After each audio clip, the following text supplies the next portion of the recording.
Class 9 के students, जैसे आपको मैंने कल बताया था कि मैं इसका वीडियो बना के भेज दूंगा, तो मैं डिफ्यूजन का भी साथ में आपको वीडियो के ज़रिए बता दूंगा। लास्ट तक देखना ये वीडियो।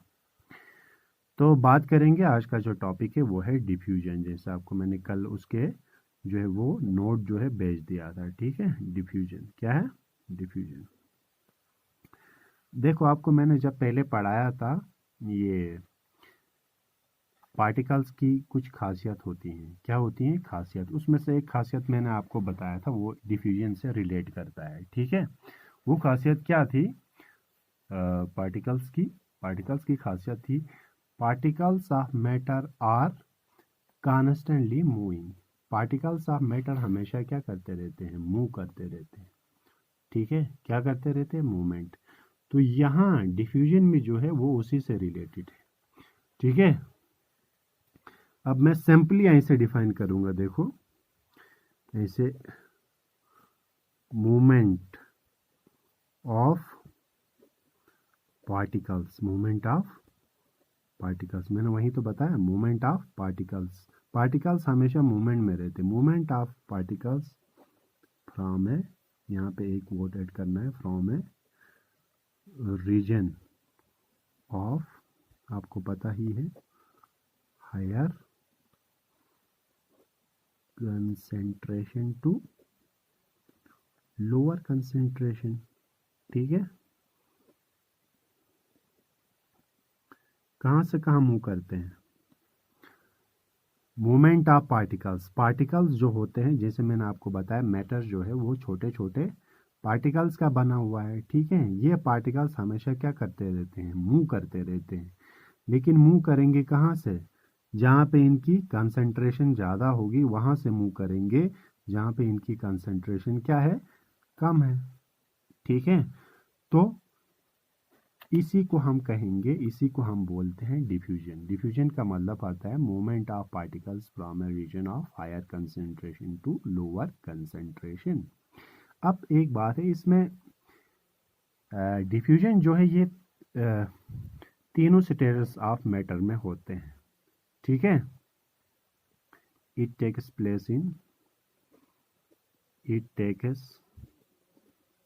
प्लेस इन, ये होता है गैसेस में भी, ठीक है, लिक्विड्स में भी एंड सॉलिड्स में भी होता है।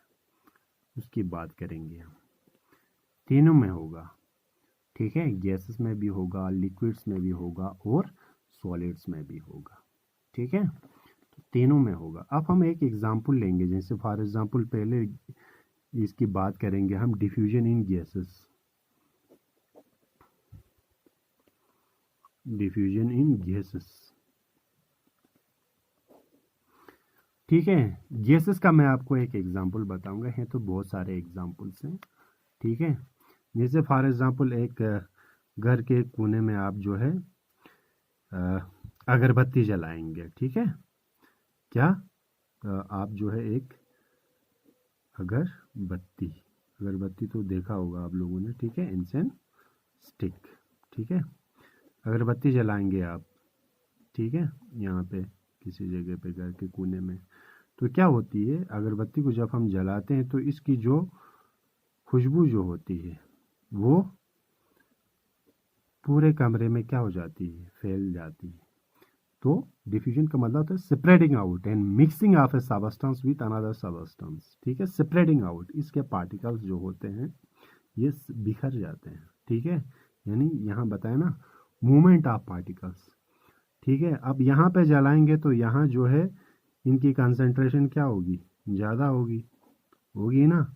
अगरबत्ती ये जो है यहाँ पे जो है पार्टिकल्स का जो कंसंट्रेशन होगा वो ज़्यादा होगा, तो यहाँ से ये मूव करेंगे जहाँ क्या होगा? कम रूम के दूसरे जगहों पे। ठीक है, तो यहाँ से ये मूवमेंट करके हमें स्मेल जो होती है, इसकी जो खुशबू होती है, वो हमें बाकी कमरों तक भी पहुँच जाती है। अब ये कैसे पहुँच गई? ये ऐसे पहुँच गई क्योंकि इनके पार्टिकल्स ने क्या किया? मूवमेंट किया। कहाँ से? हायर कंसंट्रेशन से लोअर कंसंट्रेशन की तरह मूव किया, तो इसी तरीके से वो रूम के दूसरे जगहों तक पहुंच गया। ठीक है, और एक सिंपल एग्जांपल बताऊंगा, जैसे आपके घर के किचन में खाना बन रहा होता है, ठीक है, किचन में खाना बना, इस खाने की जो स्मेल है, खुशबू है, ठीक है, वो दूसरे कमरों तक पहुंच जाती है, ठीक है, दूसरे कमरे तक क्यों पहुंची, क्योंकि ये पार्टिकल्स जो हैं, ठीक है, ये हवा में मिक्स होके, ठीक है, मूवमेंट होके कहाँ तक पहुँचे, दूसरे रूम तक, ठीक है। तो यहाँ पे इसकी कंसंट्रेशन क्या है, ज़्यादा, और यहाँ से मूव करते कहाँ की तरह गया, लोअर कंसंट्रेशन की तरह मूव करते हमारे दूसरे कमरे तक पहुँच गया। तो एक जगह से दूसरी जगह मूवमेंट किया इन्होंने, ठीक है, मूवमेंट ऑफ पार्टिकल्स, ठीक है। तो इस तरीके से बहुत सारे एग्जाम्पल्स हैं डिफ्यूजन। अब डिफ्यूजन इन गैसेस में सबसे ज़्यादा होती है, ठीक है, डिफ्यूजन गैसेस में सबसे ज़्यादा होती है as compare to liquids and जो है सॉलिड्स में। उसके बाद बात करेंगे diffusion in liquids. Diffusion in liquids, liquids में भी डिफ्यूजन होता है लेकिन slow as compare to gases. ऐसे क्यों होता है स्लो,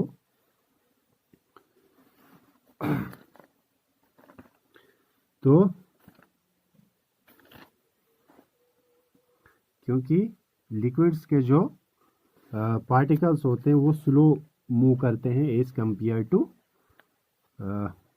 गैसेस पार्टिकल्स से, ठीक है। तो गैसेस पार्टिकल्स ज़्यादा मूवमेंट तेज़ी से करते हैं, ठीक है, एज कंपेयर टू लिक्विड्स, ठीक है, इसीलिए जो है वो स्लो होता है लिक्विड्स में। लिक्विड्स में एक एग्जांपल लेंगे हम, बहुत सारे एग्जांपल हैं, आपको एक सिंपल सा एग्जांपल बता देते हैं। चलो मैंने यहाँ पे एक जो है बीकर लिया है, ठीक है, बीकर आपने देखा होगा, या गिलास लिया कोई, ठीक है, यहाँ पे मैं डाल रहा हूँ इंक, क्या डाल रहा हूँ, इंक, ठीक है। अब यहाँ पे मैंने पानी लगाया, ठीक है।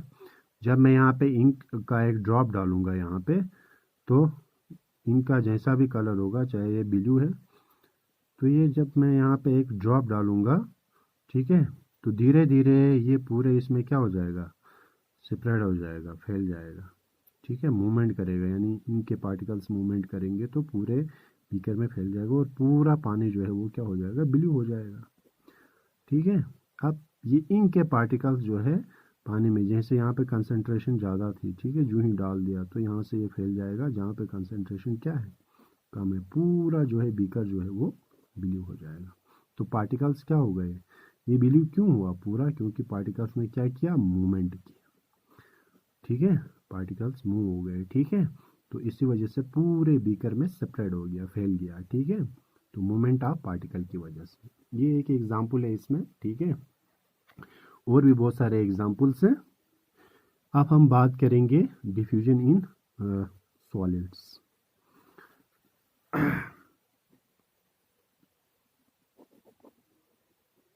डिफ्यूजन इन सॉलिड्स, देखो स्टूडेंट्स, सॉलिड्स में भी डिफ्यूजन होता है लेकिन क्योंकि इनके पार्टिकल्स ज़्यादा तेज़ी से मूव नहीं करते हैं as compare to liquids and gases, तो ये काफ़ी स्लो रेट में मूव करते हैं, ठीक है। तो सॉलिड्स में जो है ये काफ़ी स्लो रेट में होता है, लेकिन होता है। जिससे मैं आपको एक सिंपल सा एग्जांपल लूँगा, डिफ्यूजन के बहुत सारे एग्जांपल्स हैं, आपके क्लासरूम से रिलेटेड मैं बताऊँगा। जैसे ये एक ब्लैक बोर्ड है, ठीक है, वाइट ब्लैक बोर्ड है, तो आपका टीचर यहाँ पे ब्लैक बोर्ड पे चाक से लिख रहा है, ठीक है, किससे लिख रहा है, चाक से, ब्लैक बोर्ड पे, ठीक है। तो फिर आप इस बोर्ड को नहीं मिटाते हैं कुछ दिन तक, ठीक है, या आप ऐसे ही रहने देते हैं कुछ टाइम तक, ठीक है। तो उसके बाद आप जब मिटाने की कोशिश करेंगे इस ब्लैक बोर्ड को, तो आपको ये ब्लैक बोर्ड को मिटाने में बहुत परेशानी आएगी, सही से नहीं मिटेगा। ऐसा क्यों हुआ, क्योंकि चाक के पार्टिकल्स जो है इस बोर्ड में क्या हो गए, डिफ्यूज़ हो गए, इसके अंदर चले गए, ठीक है, डिफ्यूज़ होके, ठीक है। तो डिफ्यूजन जो है सॉलिड्स में भी होता है लेकिन एट ए स्लो रेट। तो चाक के पार्टिकल्स जो है वो बोर्ड में डिफ्यूज़ हो गए, तो इसलिए आपको मिटाने में क्या आएगी, दिक्कत आएगी, ठीक है। इस तरह और एक एग्जांपल है, जैसे आप दो मेटल ब्लॉक्स को, ठीक है, ये लोहे हैं, ये लोहा एक, ठीक है, ये और एक लोहा है, इन दोनों को आप आपस में रखेंगे, ठीक है, जोड़ के एक के ऊपर एक रखेंगे। ठीक है, बहुत देर तक आप इनको रखेंगे, मतलब कहीं महीने साल तक आप इसको जोड़ के रखेंगे। तो उसके बाद आप अलग करने की कोशिश करेंगे तो ये थोड़ा सा इसके साथ चिपक गया होगा। ठीक है, ये ऐसा है इसलिए किया होगा क्योंकि इनके पार्टिकल्स आपस में डिफ्यूज़ हो गए। ठीक है, मिल गए आपस में, तो इस वजह से हमें इसको अलग करने में थोड़ी सी क्या होगी, थोड़ा परेशानी आएगी। ठीक है, तो इस तरीके से सॉलिड्स में भी होता है डिफ्यूजन, लेकिन काफ़ी स्लो। तो सबसे तेज़ होगा किस में, गैसेस का। ठीक है, गैसेस में सबसे ज़्यादा तेज़ होता है, उसके बाद गैसेस से थोड़ा स्लो लिक्विड्स में, मैंने आपको एग्जांपल भी दिया, फिर उसके बाद सॉलिड्स में सबसे स्लो होता है। अब हम जो है मेन टॉपिक की तरह आते हैं। सबसे मेन टॉपिक है आज का, वो है common unit of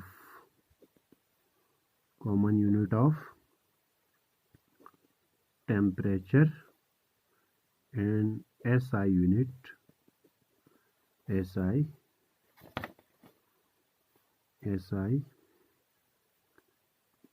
unit of temperature. ठीक है, एक तो हमें देखना है कॉमन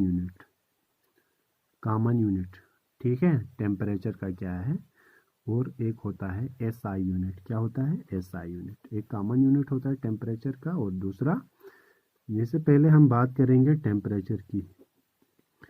टेम्परेचर क्या होता है, आप लोगों ने डेली लाइफ में सुना होगा टेम्परेचर के बारे में।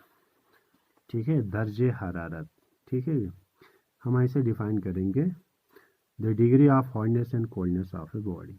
द डिग्री ऑफ,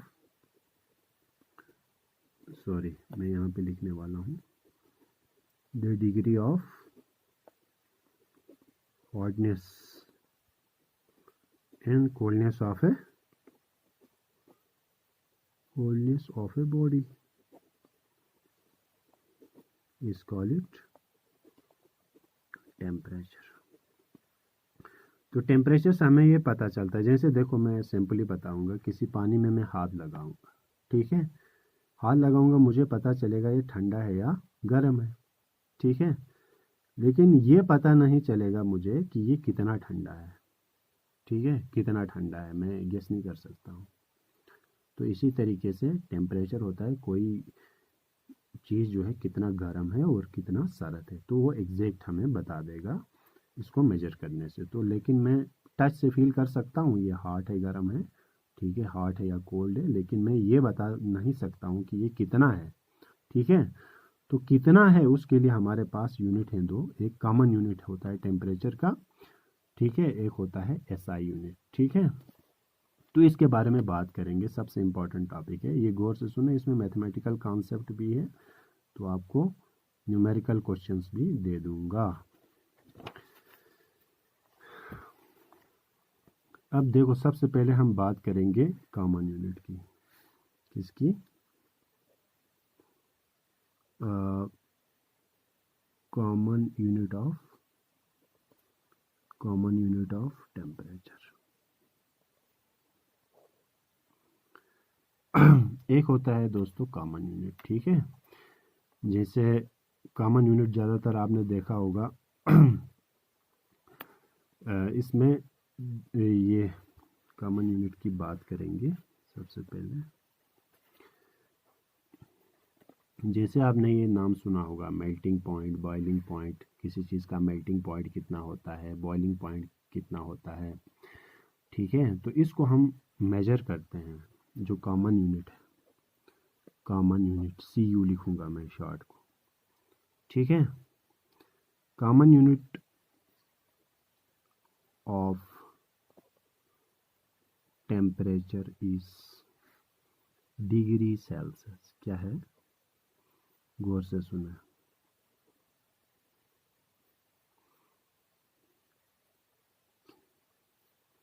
क्या है स्टूडेंट्स, कॉमन यूनिट क्या है, डिग्री सेल्सियस। ठीक है, इसको हम ऐसे राइट करते हैं, it is written as common unit of temperature. क्या है, एक में इसमें SI यूनिट है, दूसरा दूसरा जो है वो कॉमन यूनिट है। पहले हम बात करेंगे कॉमन यूनिट ऑफ टेम्परेचर है डिग्री सेल्सियस। क्या है? Degree Celsius. इसको हम इट इज रिटन एज, हम इसको ऐसे लिखते हैं शॉर्ट फॉर्म में,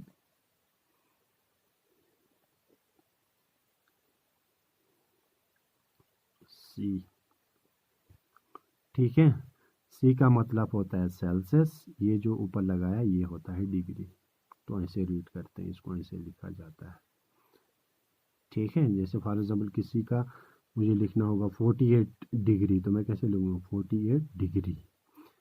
ठीक है, डिग्री ये हुआ डिग्री, ये हुआ सेल्सियस। ठीक है, डिग्री सेल्सियस ऐसे रीड करते हैं। ठीक है, सी का मतलब सेल्सियस, डिग्री। ठीक है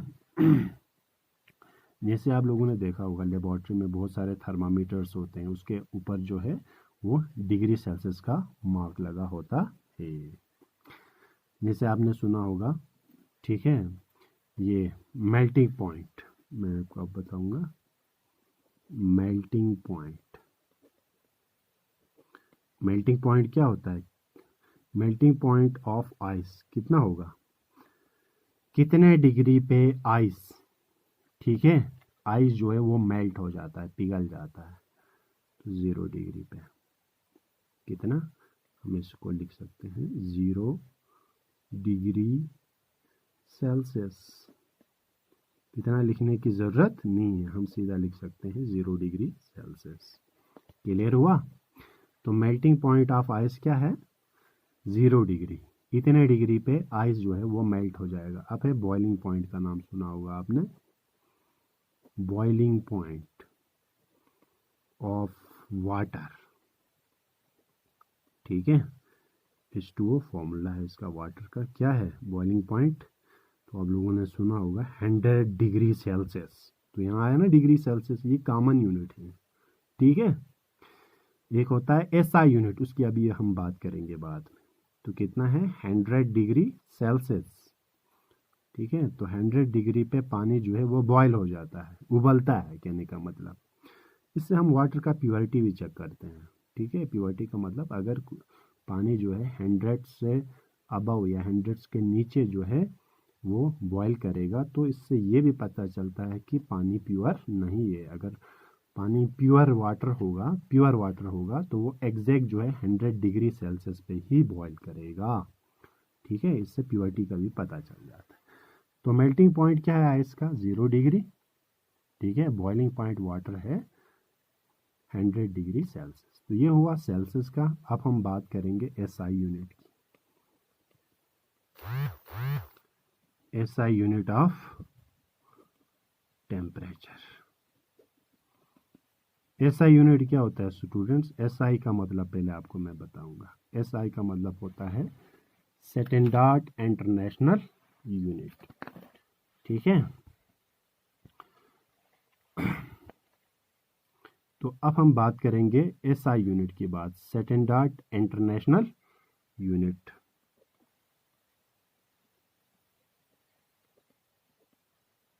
SI का full form standard international unit of temperature. ठीक है, standard international unit of temperature. ये ज़्यादातर जो है इसको साइंटिस्ट यूज़ करते हैं ज़्यादातर रिसर्च वर्क में। ठीक है, तो SI यूनिट जिसको हम शॉर्टकट में SI यूनिट बोलते हैं। ठीक है, standard international unit of temperature, इसको हम शॉर्ट में SI यूनिट बोलते हैं। SI यूनिट ऑफ टेम्परेचर क्या है? कॉमन यूनिट क्या है? Degree Celsius. तो SI यूनिट क्या है? SI यूनिट ऑफ टेम्परेचर है इस केल्विन। याद रखना क्या है? केल्विन है। इसको हम डिनोट करते हैं, जैसे उसको C के ऊपर डिग्री सेल्सियस डिग्री लगाते हैं डिग्री सेल्सियस के लिए, तो इसको हम इट इज डिनोटेड बाय के, किससे डिनोट करते हैं? कैपिटल के से, स्मॉल नहीं, कैपिटल के से डिनोट करते हैं। इसमें कोई डिग्री विग्री लिखते नहीं है, तो ये याद रखना। अब देखो स्टूडेंट्स, आपको अब कन्वर्ट करने हैं। आप इसमें क्वेश्चंस कैसे आ जाते हैं, देखो इसमें क्वेश्चंस आते हैं आपको, यानी डिग्री सेल्सियस से, ठीक है, डिग्री सेल्सियस से कन्वर्ट करना है आपको किस में, केल्विन में। पहला क्वेश्चन डिग्री सेल्सियस से कन्वर्ट करना है केल्विन में। दूसरा क्वेश्चन आता है इसमें केल्विन से कन्वर्ट करना है आपको डिग्री सेल्सियस में, ठीक है। क्या, एक तो डिग्री सेल्सियस से कन्वर्ट करेंगे केल्विन में, दूसरा केल्विन से डिग्री सेल्सियस में कन्वर्ट करेंगे। तो आप कैसे करेंगे, पहला केस जिसमें हम कन्वर्ट करेंगे, जैसे फॉर एग्जांपल डिग्री सेल्सियस को कन्वर्ट इनटू केल्विन में करेंगे, किसमें, केल्विन स्केल में। यानी डिग्री सेल्सियस स्केल को कन्वर्ट करेंगे किसमें, केल्विन में, यानी डिग्री सेल्सियस को कन्वर्ट करेंगे केल्विन में। कैसे कन्वर्ट करते हैं डिग्री सेल्सियस को, यहाँ देखो सिंपल सी एक चीज़ है। फॉर एग्जांपल मेरे पास अभी पानी का डिग्री सेल्सियस कितना था, यहाँ देखो कितने डिग्री पे पानी बॉयल होगा, 100। अगर मुझे इसको कन्वर्ट करना है किस में, केल्विन में, तो मुझे इसमें करना है 273 ऐड करना है। कितना ऐड करना है, 273।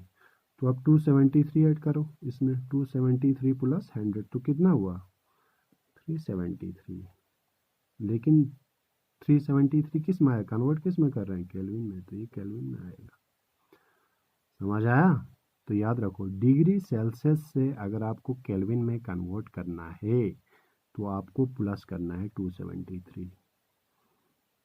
क्या करना है, अगर आपको डिग्री सेल्सियस से कन्वर्ट करना है केल्विन में, गौर से सुनो, अगर आपको डिग्री सेल्सियस से, ठीक है, डिग्री सेल्सियस को क्या बोल रहे हैं, ऊपर डिग्री सेल्सियस लिखा होगा इस तरह, तो कन्वर्ट करेंगे किस में, केल्विन में।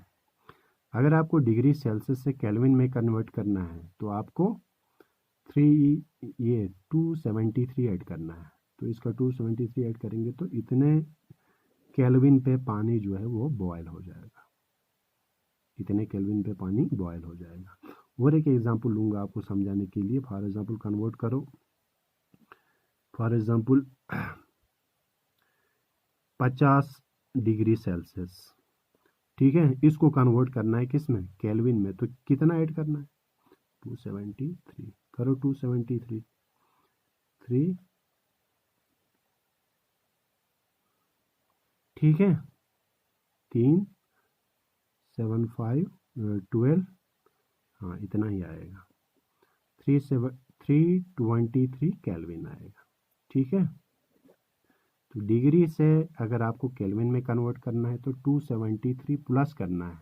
अब आपको केल्विन से कन्वर्ट करना है डिग्री सेल्सियस में, यहाँ देखो केल्विन से कन्वर्ट करना है डिग्री सेल्सियस में, तो क्या करोगे, अब आपको दिया होगा फॉर एग्जांपल 400 केल्विन दिया होगा, अब दिया होगा केल्विन, तो इसको कन्वर्ट करना है आपको किस में, डिग्री सेल्सियस में कन्वर्ट करना है कि नहीं।